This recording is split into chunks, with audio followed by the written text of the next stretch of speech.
The federal government is sending more law enforcement officers to Portland. According to published reports, including the Washington Post and OPB, the Trump administration has deployed an additional 100 federal officers to help protect federal buildings in downtown Portland, including the federal courthouse, which has been the epicenter of nightly protests.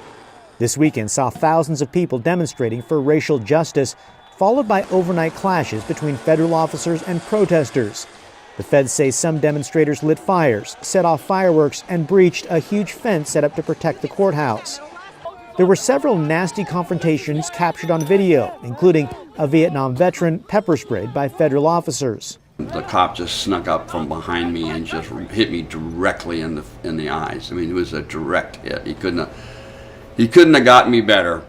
75-year-old Richard Hasty said he was telling officers why he was peacefully protesting in the street when things escalated in the early morning hours Sunday. And I was just exercising my First Amendment rights, and all of a sudden a police officer came walking up from behind me, and he just sprayed me directly in the eyes, and then he just kept moving. A Portland mom shared her story on Facebook after being struck in the face while protesting with the Wall of Moms group on Saturday.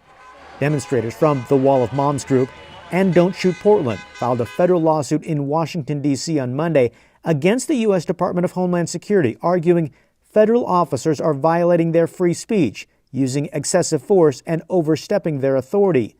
This weekend, acting Homeland Security Secretary Chad Wolf predicted there will be, quote, additional actions, probably as early as this week. So we're working with the FBI there in Portland, with the U.S. Attorney's Office there in Portland, to address the leaders that are organizing this and then going after them. In a phone conference with reporters, the U.S. Attorney for Oregon declined to provide any specifics about ongoing investigations and suggested the clashes will only end when city, community, and business leaders take a stand against the destruction at the federal courthouse.